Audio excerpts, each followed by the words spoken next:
Welcome to topic 1.3 of module 1. In this particular topic, we will be looking at the different kinds of tissues in the human body. During the course of this video, try and answer as many questions as you can from module 1, topic 1.3. The learning objectives for this topic are to understand the functional differences between the four major tissue types, describe the structure and function of the 5 types of epithelia, and how the organisation of epithelial tissue is anatomically defined, describe the structure and functional differences between endocrine and exocrine glands, describe the difference between the structure and function of unicellular and multicellular glands, and finally, to describe the structure and function of various intracellular junctions. As you know, our body is made up of different types of cells. Tissues are a group of cells that have a common embryological origin and are similar in structure and perform a common or related function. For example, muscle cells make up the muscle tissue and are responsible for moving organs and body parts, while the nerve cells make up the nervous tissue and is responsible for controlling those movements. 4 primary tissue types form the fabric of the body. Nervous tissue, which is made up of the brain, spinal cord, and nerves, is responsible for internal communication. Muscle tissue has 3 major subtypes. Skeletal muscle attaches to the bones and is responsible for movement. Cardiac muscle of the heart pumps blood to our body. Smooth muscles make up the walls of hollow organs, such as our intestines, and move substance along the intestinal tract.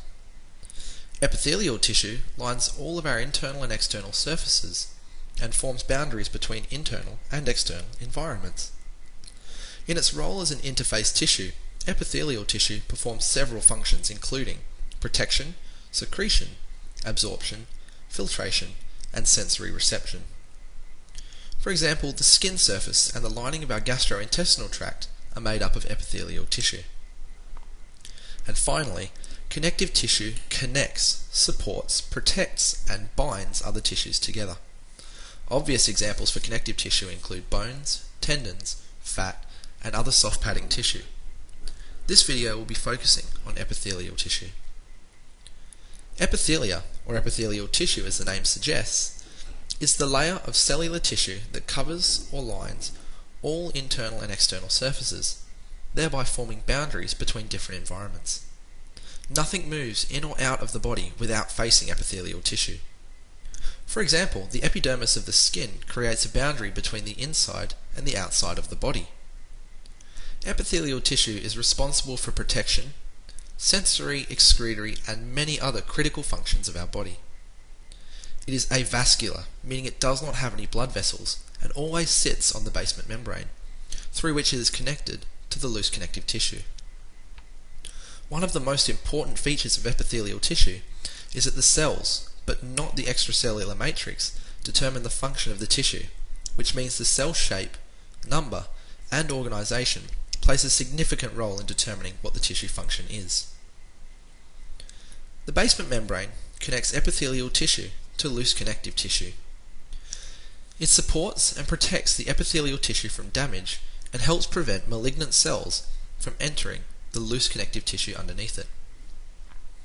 The diagram below represents the skin. Epithelial cells cover the outer surface and are supported by the basement membrane that connects the epithelial tissue to the loose connective tissue underneath it.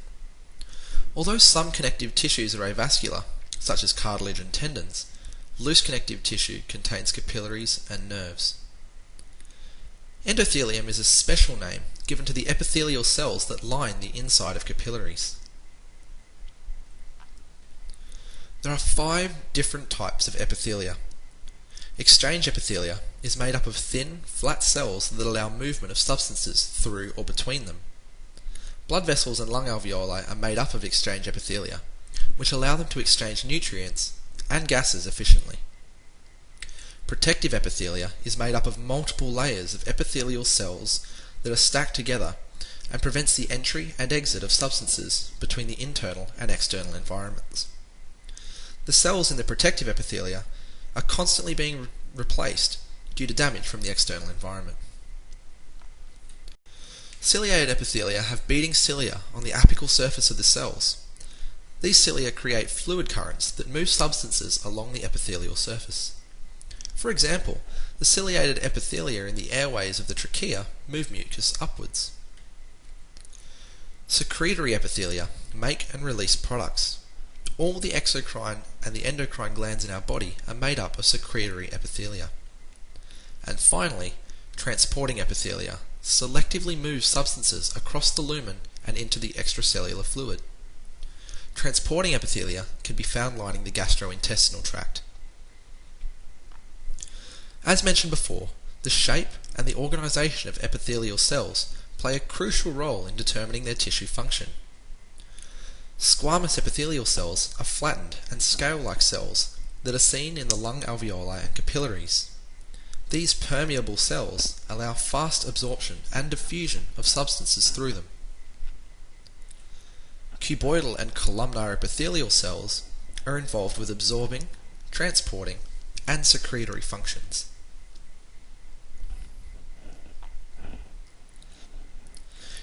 If the epithelial cells are arranged in a single layer, then it is called simple epithelia. And if they are arranged in two or more layers, then it is called stratified epithelia. Each epithelium has two names. The first name indicates the number of layers present, and the second name describes the shape of the cells. For example, epithelial tissue in our lung alveoli is called simple squamous epithelium. Simple means a single layer, and squamous means flattened cells. The following figure shows the distribution of epithelia in our body. The integumentary system consists of skin, which is made up of protective epithelium. Exchange epithelium is distributed between multiple organ systems, such as the lungs and capillaries of the circulatory system. The gastrointestinal tract and parts of the urinary system are lined with the transport epithelia, which allows them to selectively absorb nutrients and electrolytes. Ciliated epithelium can be found in the reproductive system and the respiratory tract. In the female reproductive organs, ciliated epithelium moves the egg along the fallopian tubes.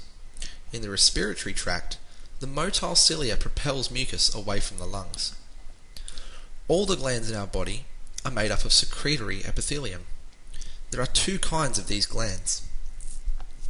Exocrine glands produce and secrete substances onto the external surface through ducts. Some common examples for the exocrine glands include the sebaceous glands of the skin, salivary glands, and mammary glands. Endocrine glands, also called the ductless glands, produce hormones that are released into the interstitium. Examples for the endocrine glands are the pituitary gland and the adrenal gland. The table in this slide shows the different categories of epithelia, their function, location, and shape. It can be used for reference if you would like to pause here.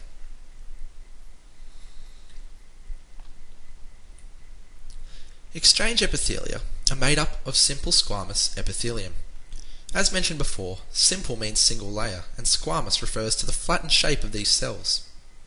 These cells have a disc-shaped central nuclei and little cytoplasm. Simple squamous epithelium is found in places where filtration or exchange of substances is a priority. For example, in the lungs, simple squamous epithelium forms the walls of the air sacs across which gas exchange occurs. The locations where exchange epithelium can be found are the lungs, blood capillaries, and lymphatic vessels. Simple columnar epithelium makes up most of the transport, ciliated, and secretory epithelium. These are a single layer of tall, closely packed cells with round or oval nuclei. Some columnar epithelium bear cilia that move substances or cells along an internal passageway. Ciliated simple columnar epithelia can be found lining the fallopian tubes of the female reproductive system. Non-ciliated columnar epithelium line the gastrointestinal tract and excretory ducts of exocrine glands. Protective epithelium is a thick membrane that is made up of several layers of flattened cells, hence the name stratified squamous epithelium. This epithelium is found in areas subject to wear and tear, and its surface cells are constantly being replaced by basal cells. The basal cells are metabolically active and are constantly dividing through mitosis, producing new cells. Stratified squamous epithelium forms the topmost layer, or epidermis, of the skin. The surface cells of the skin contain keratin, a tough protective protein. Non-keratinized protective epithelium is found in the mouth, esophagus, and vagina. The cells of pseudostratified columnar epithelia vary in height, and because the cell nuclei lie at different levels above the basement membrane, the tissue gives a false impression of several layers being present.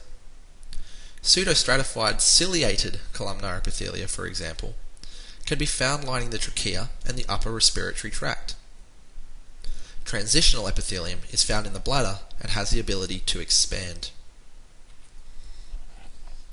Glandular cells make and secrete a particular product.